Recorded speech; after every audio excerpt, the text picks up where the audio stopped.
일토 소명 메시지. 일하는 예배자로 살았습니까? 시편 15편은 하나님의 성전에 찾아와 예배하는 사람의 마음을 담은 시입니다. 그런데 일하는 사람의 삶과 윤리에 대한 내용이 거의 전부를 차지합니다.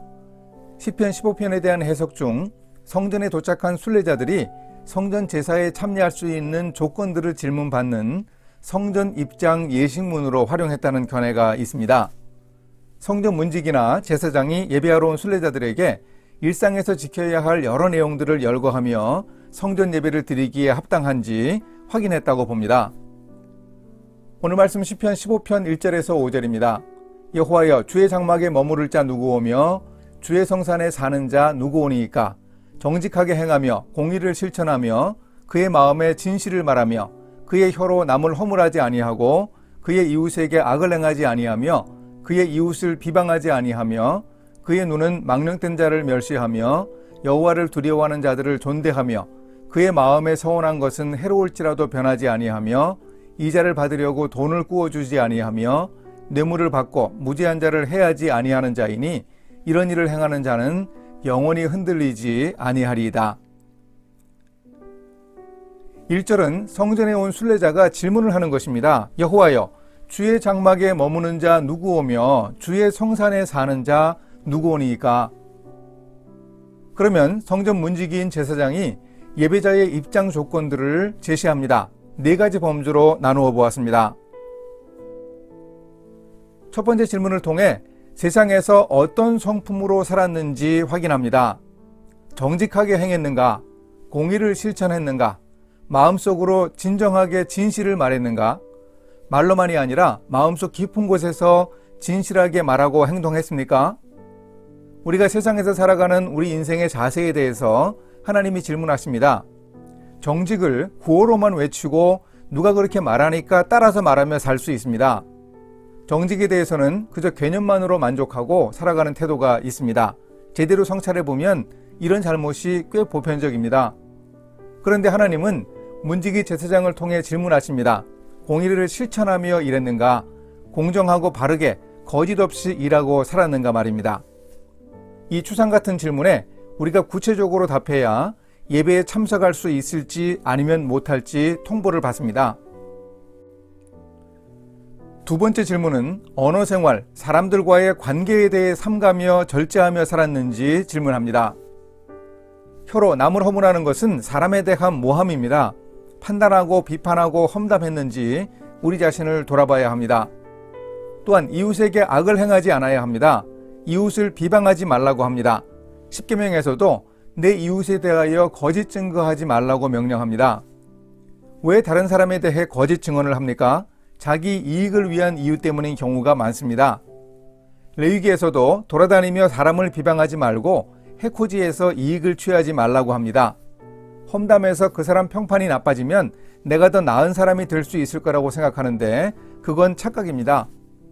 그리고 사람들에게 잘못이 있으면 잘못을 꾸짖어 나무라고 책망하는 견책을 하라고 합니다. 꾸짖는 것도 지혜롭게 잘해야 하지요. 그래서 개인적으로 맺힌 것이 있으면 풀고 그 사람이 죄를 짓지 않도록 적극적으로 도울 수 있어야 합니다.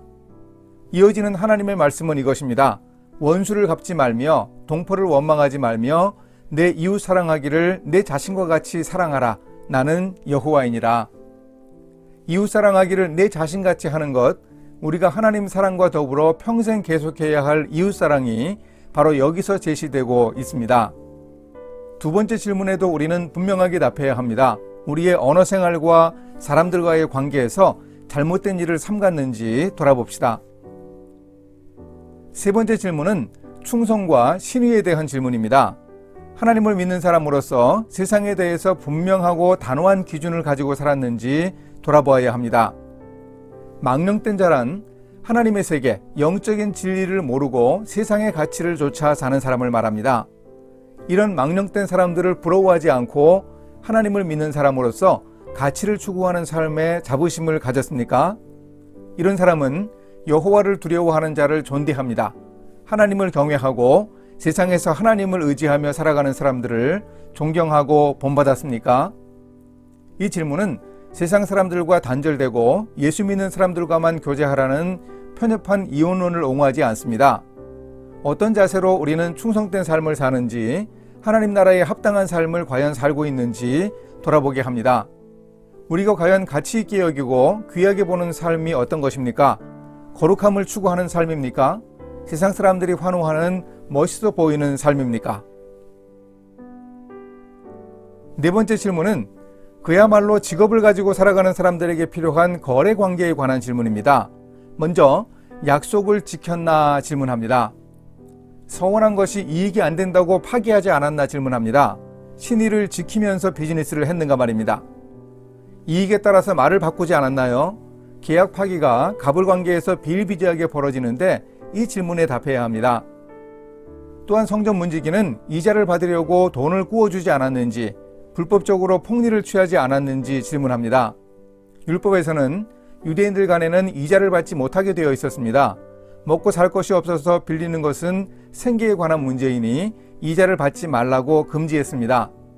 그런데 외국인들을 향한 투자 목적의 금전 대여는 허용되었습니다. 이자도 받을 수 있었습니다. 법은 그랬지만 유대인들 간에도 고리대금업이 성행했습니다. 동족을 착취하고 돈으로 못 갚으면 종으로 팔기도 했는데 바로 이런 부분을 하나님이 지적하십니다. 또한 뇌물 수수를 하지 않았는지 부정한 거래에 대해서 질문합니다. 뇌물을 받고 무지한 자를 해롭게 하지 않았는가? 뇌물 받고 공정하지 못하게 결정하고 선택하면 연약하고 죄 없는 사람들이 손해를 보게 됩니다. 이런 거래관계의 규칙들을 잘 지켰는지 우리도 자신에게 질문하며 돌아보아야 하겠습니다. 구체적으로 3가지 질문입니다. 약속을 잘 지켜 신의를 보였는가? 폭리를 취하지 않았는가?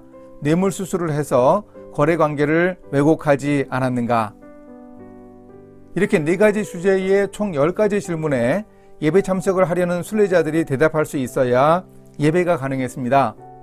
대답한 순례자들에게 제사장이 축복합니다. 이런 일을 행하는 자는 영원히 흔들리지 아니하리로다. 예배드릴 수 있는 예배 자격 인증을 하나님이 해주셨습니다. 오늘 우리가 드릴 예배에 대해 바울이 잘 요약해 줍니다. 그러므로 형제들아, 내가 하나님의 모든 자비하심으로 너희를 권하노니 너희 몸을 하나님이 기뻐하시는 거룩한 산 제물로 드리라. 이는 너희가 드릴 영적 예배니라. 우리는 일터의 예배자들입니다. 삶의 현장에서도 삶과 일과 인생으로 예배드리는 소명의 사람들입니다. 예배를 드릴 때마다 우리는 일터에서 일하는 제자로, 일하는 예배자로 살았는지 우리 자신을 돌아볼 수 있어야 하겠습니다. 함께 기도하십니다.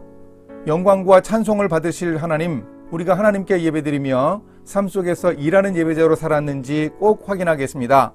세상 속에서 일과 삶의 예배를 원하시는 하나님의 뜻을 잘 깨닫고 하나님이 기뻐하시는 삶을 살 수 있도록 인도해 주소서. 예수님의 이름으로 기도합니다. 아멘.